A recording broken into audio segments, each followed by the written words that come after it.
Premièrement, nous avons choisi de supprimer des parties de cet article, en plus de la suppression globale, pour pouvoir intervenir, pour pouvoir présenter nos propositions qui existent depuis longtemps, vous les connaissez, et sur lesquelles, par ailleurs, nous aimerions entendre un point de vue sur le fond, sur ce que nous avons à dire, sur, par exemple, la levée des brevets, monsieur le rapporteur. Vous êtes là pour ça. Qu'est-ce que vous en pensez? Est-ce qu'il ne faudrait pas prendre une initiative? C'est ça que nous voulons entendre sur ce point. Et par ailleurs, il y a aussi des questionnements, quel que soit le positionnement qu'on ait par rapport à ce texte, qui sont très concrètes et qui ne consistent pas à simplement chercher la petite bête, mais qui cherchent à comprendre. Et je crois que nous faisons aussi œuvre, nous sommes censés faire œuvre ici d'intelligence collective et de contribuer à peut-être faire en sorte aussi que ce texte serve à quelque chose. Parce que de mon point de vue, il n'y a pas de quoi se féliciter d'être là pour la 12e fois,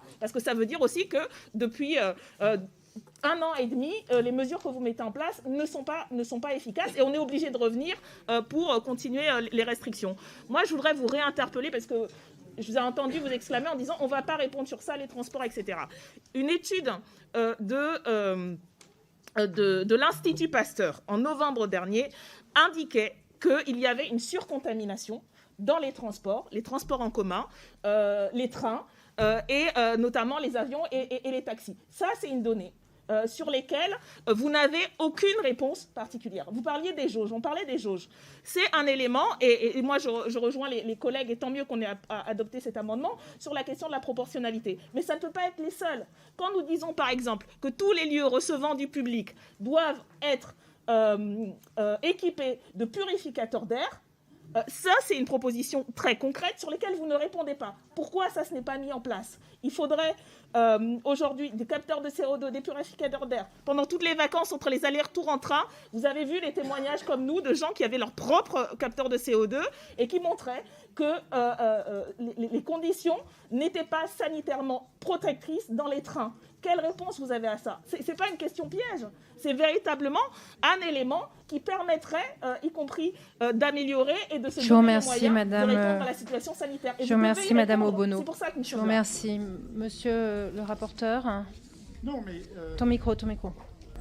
Madame Bono va dans le sens, c'est-à-dire que plus il y aura de monde dans les trains, plus il y a de risques. Or, si on augmente les jauges, on mettra beaucoup plus de monde dans les trains. Donc, si. Alors, collègue Wiśniewski, le fait que nous soyons dans une 5e vague, excusez-moi, c'est pas une question de prise d'opposition partisane ou politique, c'est quand même un constat. On est dans une 5e vague, on a atteint des niveaux de contamination qui sont parmi les premiers d'Europe aujourd'hui. Ça veut dire que, et c'est pas qu'en France, vous avez raison, c'est pas qu'en France, c'est pas qu'en Europe, c'est aussi aux États-Unis, etc. Mais le constat, c'est que nous ne sommes pas parvenus à éteindre la pandémie. Ça, c'est collectif, d'accord? Ok, d'accord. Mais vous ne pouvez pas dire que le fait qu'on ait tout le temps été obligé de courir après le virus, c'est un constat de réussite. Donc ça, c'est quand même objectif. Deuxièmement, monsieur le rapporteur, ça montre que c'est nécessaire en fait de saucissonner les amendements pour les réexpliquer ce qu'on a à dire. Ce que je vous posais comme question, effectivement, ça ne correspond pas à notre suppression d'alinéa, parce qu'en fait, tous les amendements propositionnels ont été rejetés et recevables pour cause de charge. Donc, voilà pourquoi nous utilisons ce stratagème pour pouvoir les présenter. Mais c'est... oui, bien sûr, oui. Et on l'a... Non, mais si vous écoutiez un peu les arguments sur le fond, on pourrait peut-être y répondre et avoir une discussion un peu intelligente. Et la question qui était posée, c'était, il y a une surcontamination dans les transports. Quelles mesures sont prises par rapport à cette surcontamination? Y a-t-il des jauges dans les transports? Non. Y a-t-il des purificateurs d'air dans les wagons de train? Non. Y a-t-il des mesures de protection collective à ce niveau-là? Non. Il n'y en a pas. Et donc, la question, c'est de savoir, effectivement, est-ce qu'on pense que ce serait positif que ces mesures soient mises en place et pas simplement dans les écoles, Madame Dubost?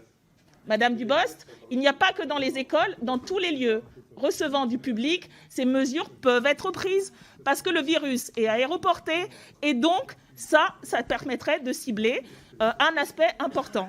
Et pour finir, collègues, si le gouvernement a le pouvoir, y compris au niveau des écoles, de l'ensemble des établissements d'enseignement, d'instaurer des règles et des normes sanitaires de protection et de les financer.